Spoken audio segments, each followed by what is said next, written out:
Alors, ce soir, on va répondre aux questions qui ont été posées. Alors, on n'ira pas dans Romains. On va regarder, il y a 3 questions qui ont été posées il y a 2 semaines. Alors, la première, c'est la question sur l'entrée au paradis. La deuxième, c'est la question du fils de David. La question avait été posée par Sylvie. Puis la troisième, c'est la question sur le divorce et le remariage. Je suis pas certain qu'on va pouvoir tout faire ce soir, mais on y va.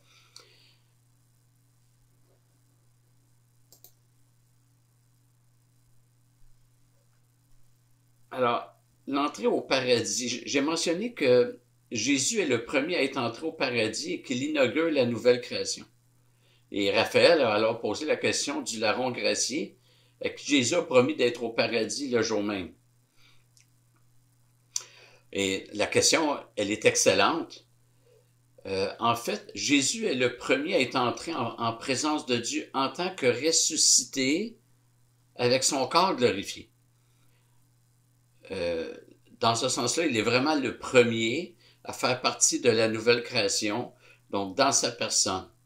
Ceux qui sont ressuscités avant Jésus sont ressuscités dans des corps mortels et non des corps glorifiés. Ils sont morts 2 fois. Ce qui est plus énigmatique, c'est Enoch, puis je pense que c'est Élie qui sont montés vers Dieu. On ne sait pas si ils ont gardé leur corps.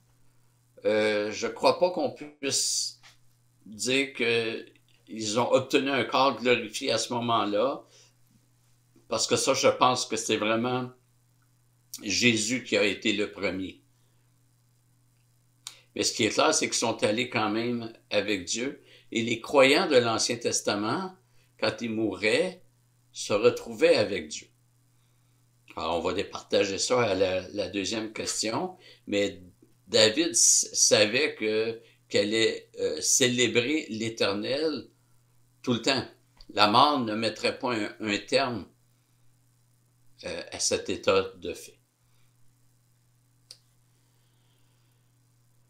Donc, après sa mort sur la croix, le corps de Jésus est allé au tombeau et son esprit est retourné vers son Père. On le voit ici. Jésus s'écria d'une voix forte, « Père, je remets mon esprit entre tes mains. » Et en disant ces paroles, il expira.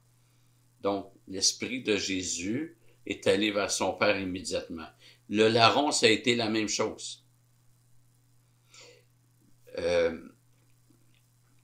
Mais le larron, il n'est pas allé avec son corps. Et ni Jésus à ce moment-là. Après sa résurrection, Jésus est apparu durant 40 jours à ses disciples. Puis c'est après cela qu'il fut élevé vers son Père. Et c'est dans ce sens que Jésus a dit à Marie de Magdala,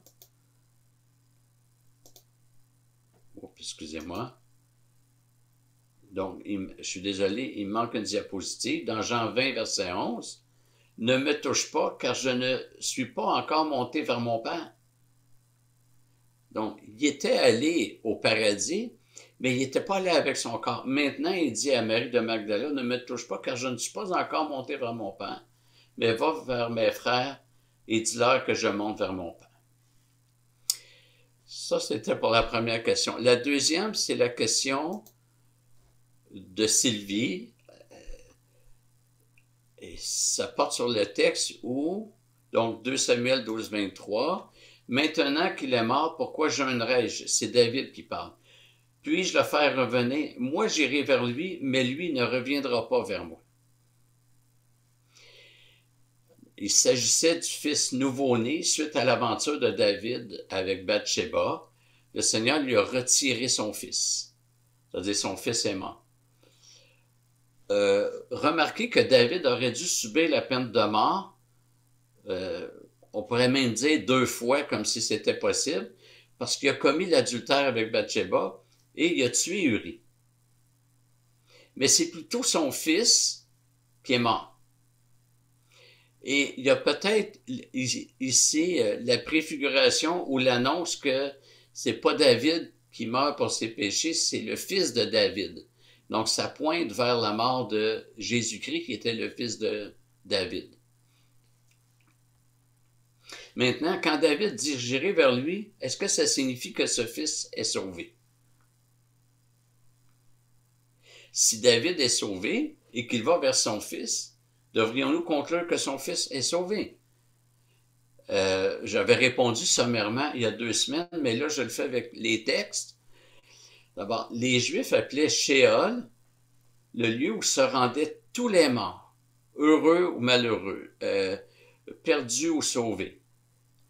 Ecclésiaste 9.3, c'est qu'il y a pour tous un même sort. Et aussi, le cœur des humains est rempli de mal et la démence est dans leur cœur pendant leur vie. Après quoi? Ils vont chez les morts. Ici, il n'y a pas de distinction entre ceux que Dieu a graciés et ceux que Dieu n'a pas graciés. Même chose au verset 10. Tout ce que ta main trouve à faire avec ta force, fais-le, car il n'y a ni activité, ni raison, ni science, ni sagesse dans le séjour des morts où tu vas. Il faut comprendre ici dans le séjour de tous les morts. Le livre de l'Ecclésiaste s'adresse à des croyants comme à des non-croyants. Et peu importe la condition spirituelle face au salut, tous s'en vont dans le séjour des morts. C'était vu comme un seul endroit. Ça ne signifiait pas que tous avaient la même condition dans le séjour des morts. C'était l'équivalent de dire que tout le monde va à la mort. Genèse 25.8. Puis Abraham expira. Il mourut après une heureuse vieillesse, âgé et rassasié de jours, et il fut réuni à ses ancêtres décédés. Est-ce que ça veut dire que tous ses ancêtres ont été sauvés? Il n'y a rien de moins sûr. Surtout que son père, on voit ça, je pense, dans Josué 24, son père est un idolâtre, c'est un païen. Le patriarche qui mourait était recueilli auprès de son peuple, de ses ancêtres, sans distinction qui est sauvé, qui ne l'est pas. Et l'exemple le plus fort se trouve dans les paroles de Samuel. On ne doute pas que Samuel ait été sauvé. Et un jour, alors que Samuel était décédé, Saül est allé voir une voyante afin qu'elle fasse venir Samuel d'entre les morts, ce qu'on appelle un revenant. Et Samuel fut dérangé du séjour des morts pour venir vers Saül, et Samuel dit à Saül, « Demain, toi et tes fils, vous serez avec moi. » Excusez. Il n'y a rien de moins sûr que de penser que Saül était sauvé. David était l'ennemi de celui que Dieu avait oint. Alors quand David dit de son fils, « Maintenant qu'il est mort, pourquoi jeûnerai-je? Puis-je le faire revenir? Moi j'irai vers lui, mais lui ne reviendra pas vers moi. » Mais rien ne dit que David affirme le salut de son fils. David va aller rejoindre son fils dans le séjour des morts, comme Abraham est allé rejoindre ses ancêtres, sans que ces derniers ne soient nécessairement sauvés.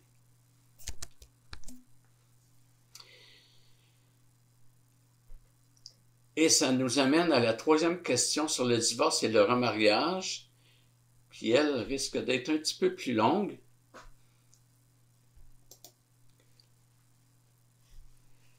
Et ça faisait suite à une méditation que j'ai publiée sur Deutéronome 24. Et d'abord, j'aimerais vous dire qu'il y a plusieurs interprétations sur ce sujet et qu'il n'y a aucune position qui rallie tout le monde. Je me souviens d'une émission de Pascal et Guillaume sur le sujet et les deux n'étaient pas d'accord. Alors, on va lire Deutéronome 24 et j'ai mis en parenthèse la compréhension que certains en ont. Lorsqu'un homme aura pris et épousé, c'est-à-dire au sens de fiancé, une femme qui viendra ne plus obtenir sa faveur parce qu'il aura trouvé en elle quelque chose d'inconvenant, il écrira pour elle une lettre de divorce et après la lui avoir remise en main, il la renverra de sa maison. Elle sortira de chez lui et s'en ira et pourra devenir la femme d'un autre homme. Si ce dernier homme cesse de l'aimer, écrit pour elle une lettre de divorce et après la lui avoir remise en main, la renvoie de sa maison, ou bien si ce dernier homme qui l'a prise pour femme vient à mourir, alors le premier mari qui l'avait renvoyée ne pourra pas la reprendre pour femme après qu'elle a été souillée. Car c'est une horreur devant l'Éternel et tu ne chargeras pas d'un péché le pays que l'Éternel ton Dieu te donne pour héritage. Selon cette position, cet homme n'avait pas encore marié sa femme. Même si, pour eux, même si c'est le mot marié, c'était au sens de fiancé, parce qu'à l'époque, les fiançailles étaient un engagement aussi fort que le mariage l'est pour nous, je vais dire, pour nous chrétiens et non pas pour la société. Mais sans que le mariage n'ait été consommé. Je pense que cette interprétation se heurte à un autre texte du Deutéronome. Deutéronome 20, verset 7. Qui est-ce qui s'est fiancé avec une femme et ne l'a pas encore prise? Qu'il s'en aille et retourne dans sa maison. Alors, ce qui est intéressant ici, c'est d'abord le sens du verbe prendre. Prendre sa femme, c'est la prendre comme épouse. Parce qu'ici, l'homme est fiancé, au verset qui est à l'écran, l'homme est fiancé, mais il n'a pas encore pris son épouse. Alors, c'est évident que prendre son épouse, après être fiancé, c'est prendre sa femme, après avoir été fiancé, c'est la prendre comme épouse. C'est-à-dire la marier, consommer le mariage. Et le même mot hébreu, le verbe prendre, est utilisé au chapitre 24. Lorsqu'un homme aura pris et épousé une femme qui viendra ne plus obtenir sa faveur. Alors, pour moi que le Deutéronome 24 utilise le verbe prendre, qui au chapitre 21 montre clairement que c'est la prendre comme épouse, c'est pas les fiançailles. Deuxièmement, au chapitre 20, je vous ai dit 21, je pense, c'est 20, le mot utilisé, c'est fiancé. Il existait un mot pour fiancé.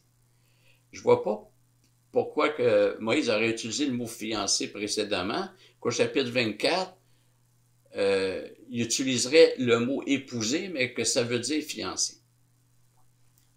Par conséquent, j'ai vraiment l'impression que Deutéronome 24 nous parle d'un couple pleinement marié. De plus, dans plusieurs versions, on a ajouté à tort le verbe permettre. Lorsqu'un homme aura pris et épousé une femme qui viendrait ne plus obtenir sa faveur parce qu'il aura trouvé en elle quelque chose d'inconvenant, il écrira pour elle une lettre de divorce et après la lui avoir remise en main, la renverra de sa maison.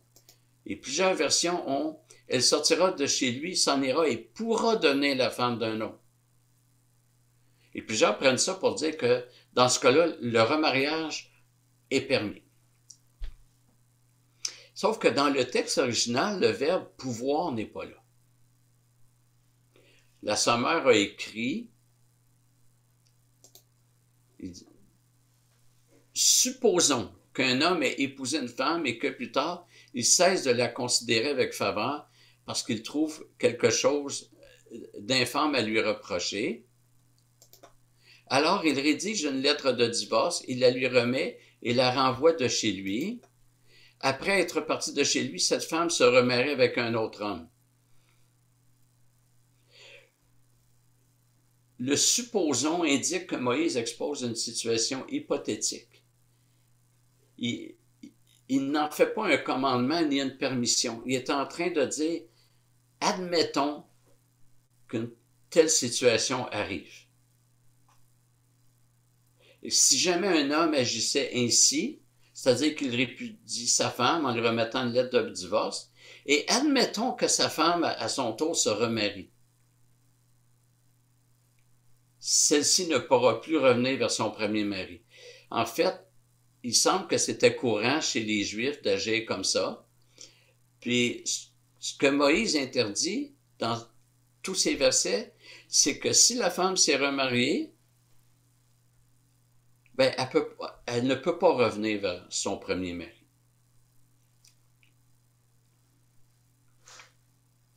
Donc, tout le reste est sous la clause « supposons ».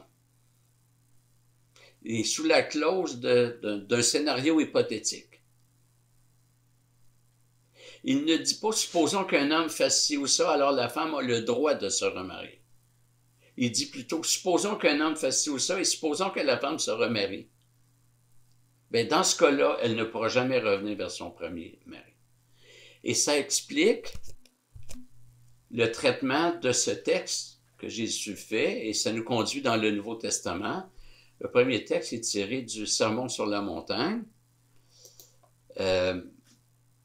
Et c'est une section où Jésus dit, je pense que c'est à 5 reprises, « Vous avez entendu qu'il a été dit aux anciens, mais moi je vous dis. » Et certains ont conclu que Jésus prenait la loi de Moïse et la propulsait plus loin, c'est-à-dire qu'il l'amenait à un autre niveau. En fait, Jésus ne fait que présenter la loi de Moïse comme elle aurait toujours dû être comprise. C'est-à-dire une obéissance juste extérieure, sans que le cœur y soit, c'était pas le but de la loi. Alors, un homme disait, « Ah, moi je commets pas l'adultère, je trompe pas ma femme, mais il commet l'adultère intérieurement par la convoitise. » Jésus va dire, ben, selon cette loi-là, tu as déjà commis l'adultère. Jésus ne corrige pas la loi, ne change pas le sens ni la portée. Il fait simplement que donner à cette loi la portée qu'elle a toujours eue et qu'elle aurait toujours dû avoir au sein des Israélites. Et Jésus ne corrige pas la loi quand il dit « Vous avez entendu, mais moi », il y a un « mais » adversatif. Jésus va corriger la mauvaise interprétation des pharisiens. La preuve, c'est au verset 43. Jésus dit « Vous avez entendu qu'il a été dit, tu aimeras ton prochain et tu haïras ton ennemi. » C'est vrai que la loi de Moïse disait d'aimer son prochain. Mais jamais la loi de Moïse ne disait d'haïr ses ennemis. Ça, ce sont les anciens qui avaient ajouté cela. Et Jésus corrige les faux enseignements que les anciens donnaient sur la loi. Et c'est important de comprendre ça quand on étudie le Sermon sur la montagne. Et Jésus parle du mariage dans ce sermon. Verset 31, il a été dit que celui qui répudie sa femme lui donne une lettre de divorce. Mais moi, je vous dis, quiconque répudie sa femme, sauf pour cause d'infidélité, l'expose à devenir adultère. Et celui qui épouse une femme répudiée commet un adultère. Alors, je vais vous lire ce qu'un commentateur a écrit. Chez les Juifs, le divorce était une procédure simple pour un homme. Il devait rédiger un acte de divorce en bonne et due forme. Il doit inclure des mots qui autorisent expressément la femme divorcée à se marier. Et il doit y avoir des témoins appropriés. Il ne doit y avoir aucun doute sur ce qui se passe. Le verbe divorcer signifie plus littéralement libérer, mais c'est le terme habituel pour désigner le renvoi d'une femme en cas de divorce. L'acte de divorce est un mot général pour la renonciation à des droits, mais il était couramment utilisé pour le divorce, l'abandon de ses droits sur une femme. Fin de la citation. Ma pensée, c'est que le remariage de la femme répudiée, même avec une lettre de divorce, c'est une forme d'adultère, mais un adultère d'une autre nature que l'adultère flagrant, c'est-à-dire entre un homme et une femme mariée. Dans les versets précédents, Jésus avait déjà mentionné une autre forme d'adultère d'une autre nature que l'adultère flagrant. Quand il dit, vous avez entendu qu'il a été dit, tu ne commettras pas d'adultère, mais moi je vous dis, quiconque regarde une femme pour la convoiter a déjà commis adultère avec elle dans son cœur. Cette forme d'adultère ne méritait pas la peine de mort. Alors que l'adultère commis physiquement, ben lui, il entraînait la peine de mort. Donc, il peut y avoir des différentes sortes d'adultère. Alors, c'est ma pensée. Comme je vous ai dit, il y a d'autres positions.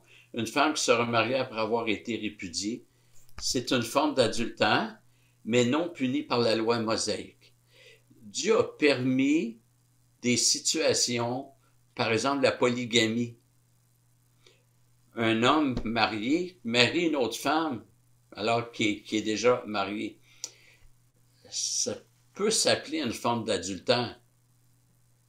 C'est un homme marié qui va vers une autre femme. Mais Dieu a toléré des situations. L'expression la plus intéressante que j'ai trouvée pour expliquer que Dieu tolérait ça, c'est qu'il y avait tellement de veuves à cause des guerres que ça aurait été un problème plus grave d'avoir autant de veuves. Mieux valait, d'après cette explication-là, mieux valait accepter et tolérer que les femmes puissent marier un homme déjà marié, donc pour la polygamie. Et on va regarder le chapitre 19 qui revient sur la question. Les pharisiens abordèrent Jésus et dirent pour l'éprouver, est-il permis à un homme de répudier sa femme pour n'importe quel motif? Et là, les pharisiens font nettement référence à Deutéronome 24 qu'on a lu. Jésus répondit, n'avez-vous pas lu que le Créateur au commencement fit l'homme et la femme? Et qu'il dit, c'est pourquoi l'homme quittera son père et sa mère et s'attachera à sa femme, et les deux deviendront une seule chair. Ainsi, ils ne sont plus deux, mais une seule chair, que l'homme ne sépare donc pas ce que Dieu a uni. Pourquoi donc, lui dirent-ils, Moïse a-t-il commandé de donner à la femme un acte de divorce et de la répudier? Il leur dit, c'est à cause de la dureté de votre cœur que Moïse vous a permis de répudier vos femmes. Au commencement, il n'en était pas ainsi. Mais je vous dis, quiconque répudie sa femme, sauf pour infidélité, et en épouse une autre, commet un adultère. Or ici, c'est plus la femme qui se remarie, c'est l'homme qui se remarie. Il en épouse une autre. Mais c'est quand même, donc ça c'est la réponse de Jésus. Et Jésus explique que c'est à cause du péché que ces choses-là ont été écrites. Au commencement, il n'en était pas ainsi. Honnêtement, il fallait un cœur dur pour répudier sa femme qui n'avait pas commis l'adultère. Le mariage est une alliance. Celui qui est marié, qui commet l'infidélité, c'est lui qui brise le mariage. C'est pourquoi Jésus dit qu'il peut y avoir divorce dans ce cas-là. Puis c'est pas la personne qui divorce qui brise l'alliance. C'est la personne qui a commis l'adultère qui a brisé l'alliance. L'autre fait juste légaliser et officialiser. Celui qui a été trompé fait juste officialiser ce que l'autre a fait. Et Jésus affirme qu'il n'y a que dans cette situation seule qu'il peut y avoir remariage pour la personne qui a été trompée. Mais sinon, ni le divorce ni le remariage ne sont permis. Peut-être que ça change ce qu'on pensait. S'il y en a qui sont remariés, il ne s'agit pas de mettre un poids sur les personnes. C'est simplement qu'il n'y a pas de porte ouverte pour un divorce et un remariage en dehors de quelqu'un qui aurait commis l'adultère. L'autre peut, à ce moment-là, se remarier. Ça arrive qu'il y a une séparation ou un divorce sans qu'il y ait immédiatement un remariage. Puis après ça, un apprend que 2 ans plus tard que l'autre, il refait sa vie avec une autre. Donc à ce moment-là, la femme qui s'était divorcée, elle devient remariable parce que l'autre a commis l'adultère en se remariant. Comme je vous ai dit, il y a plusieurs interprétations. Je ne prétends pas que c'est la seule crédible, Mais enfin, je trouve que c'est celle qui tient compte le plus des différentes données. Alors voilà, on va s'arrêter ici. Donc, merci de votre attention.